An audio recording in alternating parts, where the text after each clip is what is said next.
viajante sem destino, o tempo lhe dirá. Queria te dar carinho e em teu desatino.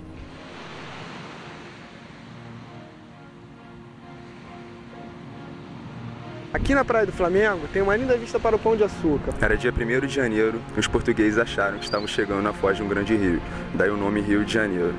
Eles não tiveram nenhum interesse por esta região onde a seus olhos só tinha pimenta, papagaio e índio, logo a esqueceram.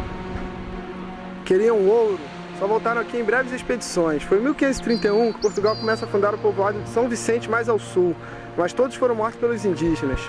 Construíram a Casa Forte para o conserto de navios. Os índios acharam muito engraçada, debocharam dela chamando-a de Carioca, que significa Casa de Branco. Mais tarde veio a designar o nome dos habitantes desta cidade. Os portugueses chegaram vomitando fogo, com o firme propósito de tomar a terra e escravizar os seus donos. E os índios nunca lhe deram trégua. Já os franceses preferiram tornar-se amigos, mais diplomáticos e menos ambiciosos, acharam melhor tratar de negócios do que de guerra. A amizade entre os índios e os franceses resultou em um triângulo nada amoroso com os portugueses. Os portugueses, além de ferozes, eram traidores, mentirosos e covardes. Sempre que um deles era feito prisioneiros, para escapar do canibalismo, tentavam se passar por franceses. Eram nada patriotas.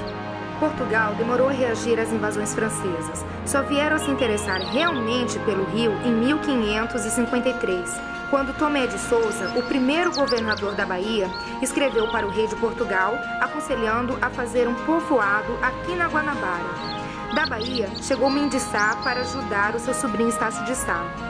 Ele logo se consagrou como caçador de francês e matador de índio.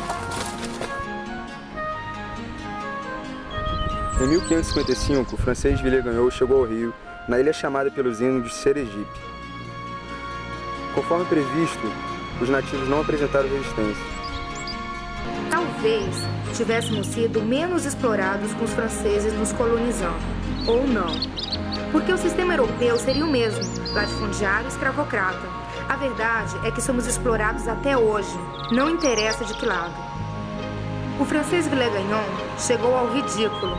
Projetou converter o Rio de Janeiro em uma França Antártica, vê se pode, como se o Polo Sul estivesse em pleno trópico. Em um delírio de grandeza, se autoproclamou vice-rei da França no Brasil. Villegagnon ficou a ver navios contemplando a França Antártica naufragar. Voltou à Europa em 1559 e ninguém mais teve notícias dele. A verdade mesmo é que a colônia de Villegagnon criou novas expectativas, instigou o espírito competitivo dos portugueses, que afinal haviam chegado primeiro. Eles tiveram que lutar pela posse definitiva da terra, limpando a área e mandando à força os competidores europeus de volta.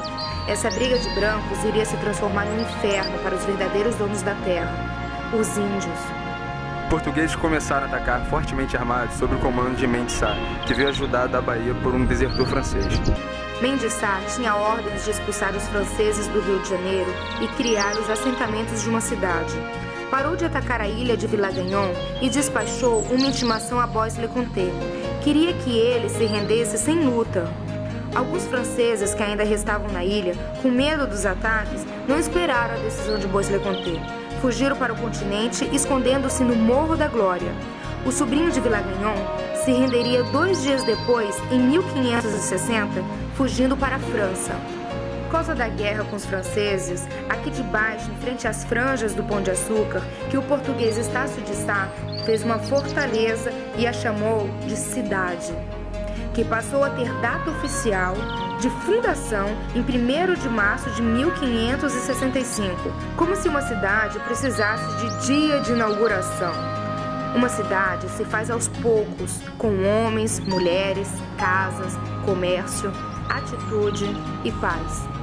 Daqui dá para ver onde tudo começou. Foi atrás da montanha e de cara para o mar, em um ponto estratégico de controle da entrada da Baía da Guanabara e fazendo parte dos domínios da Fortaleza de São João, em uma cidade oculta dentro deste bairro, aqui embaixo, chamado Urca.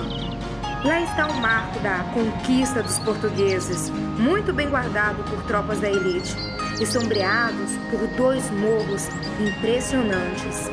Quando visto de baixo para cima, e principalmente quando visto daqui, de cima para baixo. Em tempo de paz, essa cidade oculta é um jardim cercado de mar por quase todos os lados. Os soldados cuidam do jardim, da área urbana e, entre outras coisas, preservam as trilhas de Estácio de Sá, com panoramas de se perder de vista. Mas os índios Tupinambás, Ayamberê, Cunhambebe e outros não tinham vez na fortaleza de São João, hoje bairro da Urca. O lugar exato que aconteceu a batalha final entre os portugueses e franceses ninguém sabe, mas suponha-se que foi em algum lugar no bairro do Flamengo, quando em 1567 os indígenas, amigos dos franceses, os ajudaram na luta contra os portugueses no Morro da Glória. Estácio de Sá foi ferido com uma flecha envenenada no rosto e morreu um mês depois. Muito odiava os índios e por eles foi morto. Mendes Sá, em 1567, logo após ter massacrado os índios, ficou com medo de que eles ressuscitassem e pedissem reforços aos franceses. Tratou de mudar a cidade deste lindo lugar aqui do Pão de Açúcar para o Morro de São Januário.